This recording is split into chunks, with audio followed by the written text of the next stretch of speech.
Hi అండి. Welcome back to my channel Vasantha's diaries. అందరూ ఎలా ఉన్నారు? బాగున్నారా? అందరికీ హ్యాపీ సండే. ఈరోజు మంచి గ్రేవీతో చికెన్ కర్రీ చేశాను. సూపర్ టేస్టీగా వచ్చింది. ఎలా చేయాలో చూసేద్దాం రండి. ఇప్పుడు ఫస్ట్ ఒక కడాయి పెట్టి కడాయిలో ఆయిల్, ఇంకా అలాగే హోల్ గరం మసాలా, ఒక చిన్న బిర్యానీ ఆకు, ఇంకా సాజీరా కొంచెం వేసుకొని సన్నగా కట్ చేసుకున్న ఆనియన్, 2 పచ్చిమిర్చి, కరివేపాకు వేసుకొని బాగా ఫ్రై చేసుకోవాలి. ఆనియన్ మంచి గోల్డెన్ కలర్ వచ్చే వరకు ఫ్రై చేసుకోవాలి. ఆనియన్ బాగా వేగితేనే చికెన్ కూరకి మంచి టేస్ట్ వస్తుంది.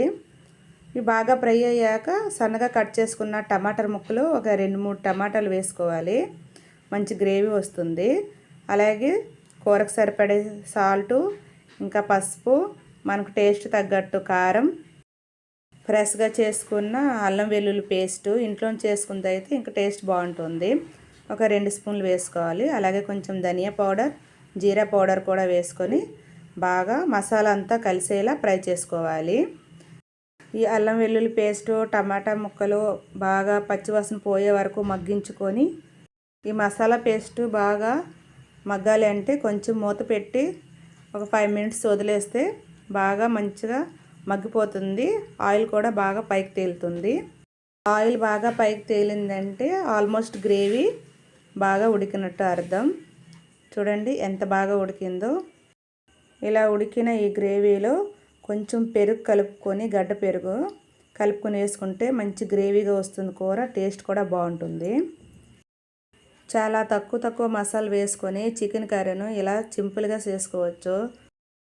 ఇంకా ఈ కర్రీని వంట రాని వాళ్ళు కూడా చాలా ఈజీగా చేసుకోవచ్చు. గ్యాస్ను లో ఫ్లేమ్లో పెట్టుకొని పెరుగు వేసుకొని కలుపుకుంటే పెరుగు విరగకుండా ఉంటుంది. టేస్ట్ కూడా బాగుంటుంది. ఇలా కలుపుతూ వేయించుకోవాలి. ఇలా చూడండి నూనె పైకి తేలుతుంది కదా. ఇప్పుడు మంచిగా మనం క్లీన్ చేసుకున్న చికెన్ వేసుకోవాలి. నాటుకోడి చికెను చూడండి ఇలా చిన్న ముక్కలుగా మంచిగా కట్ చేసుకొని వేసుకోవాలి. చికెన్ కూరలో పెరుగు వేసి చేస్తే టేస్ట్ మాత్రము చాలా బాగుంటుంది. ఫస్ట్ నేను వేసేదాన్ని కాదు. చాలామంది అన్నారు పెరుగు వేసి చేస్తే గ్రేవీ మంచిగా వస్తుంది, కూర కూడా మంచి టేస్ట్ వస్తుంది అనేసి. అందుకని నేను వేసి చేశాను. చాలా అంటే చాలా బాగా కుదిరింది. టేస్ట్ మాత్రం సూపర్. దీంట్లో కొంచెం పచ్చివాసన పోయే వరకు చికెన్ ఇలా హై ఫ్లేమ్లో పెట్టుకొని వేయించుకోవాలి.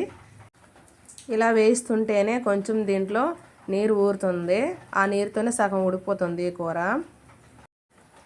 మరి మీరు చికెన్లో పెరుగు వేసి చేస్తారా, లేదంటే అలానే చేస్తారా? అయినా సరే నాటుకోడి చికెన్ను ఎలా వండినా మాత్రము తినాలని అనిపిస్తుంది. ఈ నాటుకోడి చికెన్తో ఏది తింటే కాంబినేషన్ బాగుంటుంది? ఇడ్లీ, దోశ లేదా రోటీ, మీకు ఏది ఇష్టమో కామెంట్ చేయండి. నాకైతే ఇడ్లీ చాలా అంటే చాలా ఇష్టం. ఇప్పుడు ఈ చికెన్ ఒక 10 నిమిషాలు మూత పెట్టి ఉడికించుకోవాలి. నీరు బాగా ఊరుతుంది చూడండి. ఇప్పుడు ఒకసారి మంచిగా అంతా కలిసేలా కలుపుకొని మన కూరకు సరిపడే వాటర్ను యాడ్ చేసుకోవాలి. ఇక్కడ అండమాన్లో ప్రస్తుతం ఫుల్ వర్షం అండి. తుఫాన్ నడుస్తుంది. ఈ వర్షంలో మంచిగా నాటుకోడి కూర వండుకొని తింటే మాత్రం చాలా అంటే చాలా బాగుంటుంది. మీకు ఇష్టమా ఇలా? ఇప్పుడు చికెన్ మునిగేంత వరకు వాటర్ వేసుకొని బాగా కలిసేలా కలుపుకోవాలి. కలుపుకున్నాక దీన్ని మూత పెట్టి ఒక 20 మినిట్స్ వరకు లో ఫ్లేమ్లో పెట్టి ఉడికించుకోవాలి. ఇప్పుడు నార్మల్ చికెన్ కన్నా నాటుకోడి చికెన్ ఉడకాలంటే కొంచెం టైం పడుతుంది. ఒకసారి మూత తీసి కలిపి మళ్ళీ మూత పెట్టి మరొక 10 మినిట్స్ ఉడికించుకోవాలి. ఉడికించుకుంటే మన చికెన్ కర్రీ రెడీ అయిపోతుంది. గ్యాస్ను లో ఫ్లేమ్లో పెట్టుకొని ఉడికించుకుంటే చికెన్ కూర మంచి టేస్ట్ వస్తుంది. అలాగే తినేటప్పుడు జ్యూసీ కూడా ఉంటుంది. చూడండి ఆల్మోస్ట్ చికెన్ కర్రీ రెడీ అయిపోయింది. ఇప్పుడు లాస్ట్లో కొంచెం గరం మసాలా వేసుకోవాలి. వేసుకొని ఒకసారి అలా కలిపి ఇంకో 2 మినిట్స్ అలా ఉడికించుకోవాలి. మూత తీసి ఉడికించుకొని ఇంకా లాస్ట్లో కొత్తిమీర జల్లుకొని దింపుకుంటే చికెన్ కూర సూపర్ అంటే సూపరు. చూసారా ఎంత బాగా కనిపిస్తుందో. నాకైతే చాలా ఇష్టం ఈ నాటుకోడి కూర. దీంతో కాంబినేషన్ ఇడ్లీ చాలా బాగుంటుంది. మరి ఈ వీడియో మీకు నచ్చిందా? నచ్చితే మీరు కూడా ఒకసారి ట్రై చేయండి. మీకు ఎలా కుదిరింది అనేది కామెంట్ చేయండి.